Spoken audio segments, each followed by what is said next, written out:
चलिए श्रोडिंगर समीकरण के बारे में बात करते हैं।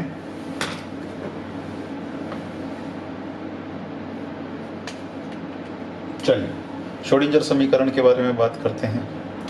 देखिए, श्रोडिंगर समीकरण का इम्पोर्टेंस क्वांटम मैकेनिक्स में वही है जो क्लासिकल मैकेनिक्स में न्यूटन के सेकंड लॉ का है। और जिस तरह से हम न्यूटन के सेकंड लॉ को डिराइव नहीं कर सकते, ऐसे ही श्रोडिंगर इक्वेशन को भी हम डिराइव नहीं कर सकते। ये एक पोस्टुलेट है, लेकिन फिर भी इसको रिड्यूस करने की हम कोशिश कुछ ट्रायल मेथड से कर सकते हैं। और उसके लिए सबसे सरल एग्जांपल है हमारे पास श्रोडिंगर इक्वेशन को रिड्यूस करने के लिए हम कोशिश करते हैं एक फ्री पार्टिकल के लिए श्रोडिंगर इक्वेशन बनाने की। तो फ्री पार्टिकल यानी जिस पर कोई फोर्स नहीं लग रहा है और कन्वीनियंटली जिसके लिए हम पोटेंशियल एनर्जी जीरो ले सकते हैं, ऐसे फ्री पार्टिकल के लिए हमारे पास डेफिनेटली क्वांटम मैकेनिक्स कहता है पार्टिकल और वेव के बीच में बहुत डिफरेंस वहाँ पर ब्लर हो ही रहा है। हर पार्टिकल के साथ डी ब्रॉगली कह रहे हैं if it is moving then it is associated with a matter wave. तो सरल मैटर वेव के लिए हम ये मानते हैं कि फ्री पार्टिकल ऐसा है जिसकी पोजीशन कंप्लीटली अनसर्टन है और जिसका momentum completely certain precisely determined है। ऐसी स्थिति के अंदर हमारे पास जो इसके साथ एसोसिएटेड मैटर वेव होगी वो मैटर वेव डेफिनेटली एक प्रोग्रेसिव हमारी हार्मोनिक वेव की जैसी होनी चाहिए। हालांकि मैटर वेव में बदलता क्या है, जैसा हमारे पास जब हम तरंग की बात करते हैं तो हमको पता है कि वहाँ पर जो वेरिएशन हो रहा है उसको हमने वेव फंक्शन के साथ जोड़ा है। So what is waving is in a probability wave is a wave function psi xt, and in this case where we have taken the position as completely uncertain and momentum as precisely determined, then the matter wave resembles to a simple harmonic progressive wave, one dimensional simple harmonic progressive wave. Therefore psi xt must be of the form like this,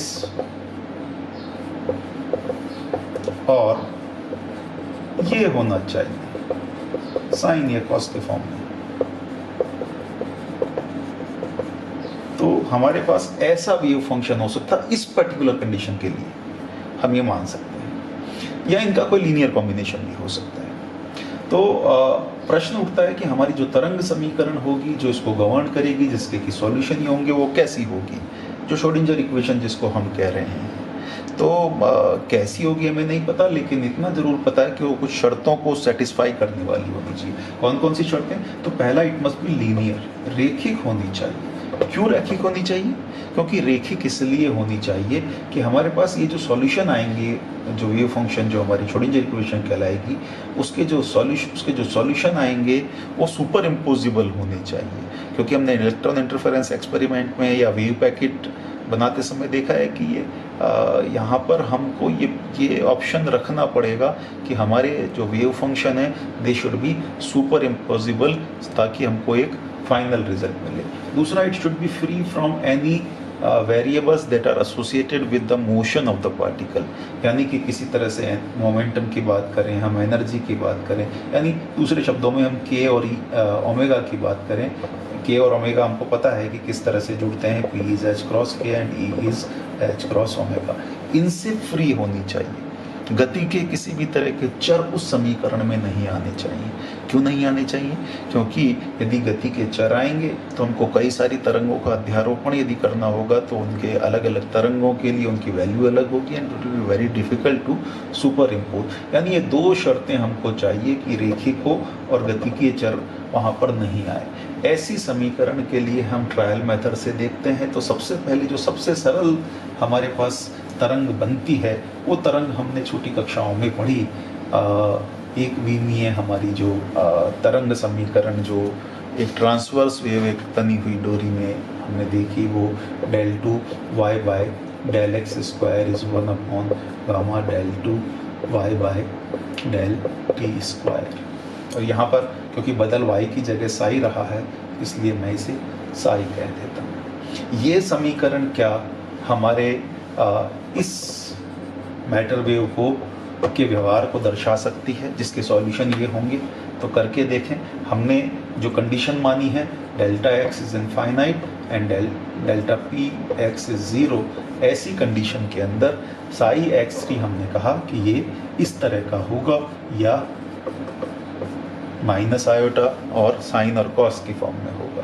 तो यदि हम यहाँ पर रखकर देखें, 2 बार x के respect में differentiate करेंगे, 2 बार डिफरेंशिएट करेंगे तो आप माइनस आयोटा k का होल स्क्वायर साई ये आएगा, और इधर 2 बार x के रेस्पेक्ट में करेंगे तो minus iota omega whole square psi ये 1 गामा आएगा। यानी गामा हमारे पास हो गया ओमेगा स्क्वायर बाय के स्क्वायर। लेकिन h क्रॉस स्क्वायर से यदि दोनों को मल्टीप्लाई करें और डिवाइड, दोनों ऊपर और नीचे h क्रॉस स्क्वायर से मल्टीप्लाई करें तो आप देख रहे हैं ये हो गया E square by P X square. और ई क्या है? ई हमारा, क्योंकि पार्टिकल फ्री है इसलिए उसकी केवल काइनेटिक एनर्जी हमने मानी है, पोटेंशियल एनर्जी को हमने कन्वीनियंटली 0 माना है, और इसलिए E equal to P X square by 2 हम यहाँ पर रखेंगे तो क्या मिल जाएगा हमको? P X square by 4m square.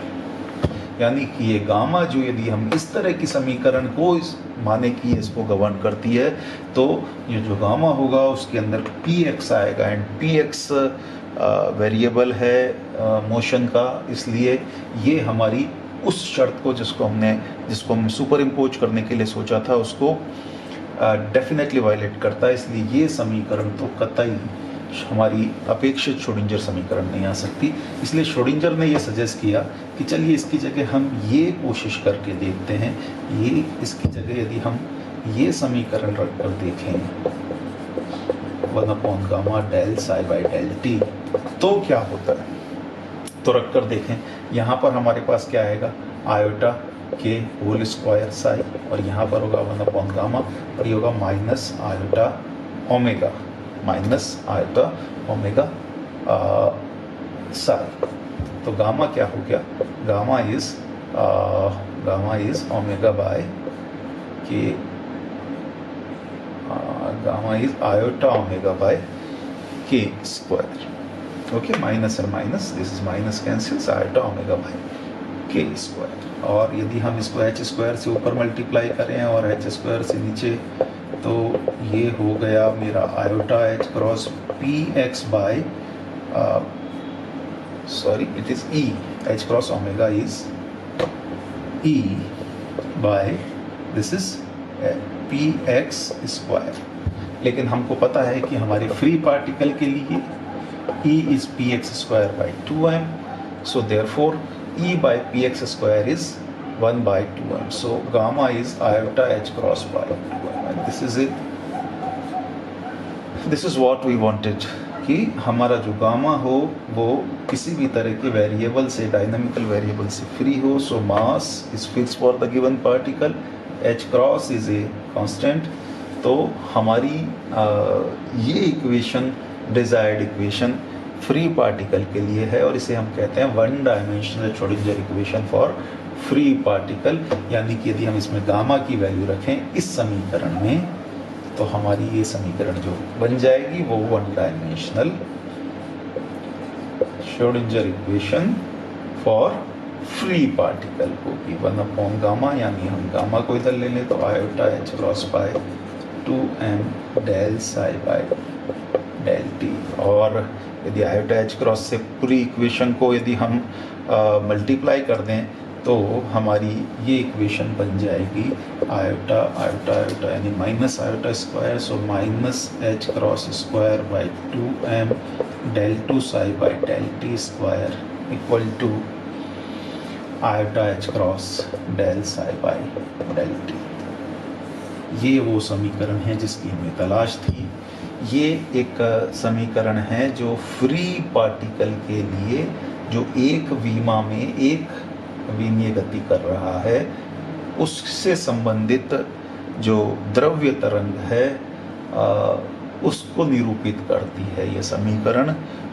उसमें जो वेव फंक्शन को गवर्न करने वाली ये इक्वेशन है, इसे हम कहेंगे 1 dimensional Schrodinger equation for a free particle. एक और बात यहाँ से हमको देख सकते हैं कि अब हमारे पास इससे पता चल रहा है कि हमारा इसका जो वेव फंक्शन होगा ये इस फॉर्म का हो गया हमारा आयोटा के एक्स माइनस ओमेगा टी, यदि मैं इसको एक बार डिफरेंशिएट करूँ विद रेस्पेक्ट टू टी, तो मुझे क्या मिला, टी के रेस्पेक्ट में डिफरेंशिएट करने पर माइनस आयोटा ओमेगा साई। और यदि मैं इसको आयोटा एच क्रॉस से मल्टीप्लाई कर दूँ दोनों तरफ, तो क्या हो जाएगा, आयोटा एच क्रॉस से मल्टीप्लाई किया तो ये हो जाएगा iota minus H cross omega Sai, यानी दिस इज इक्वल टू ई साई। इसी तरह से यदि मैं इसको x के रेस्पेक्ट में दो बार डिफरेंशिएट करूं del two psi by del X square, तो क्या आ जाएगा, आयोटा के होल स्क्वायर साई, दो बार आयोटा के निकलेगा।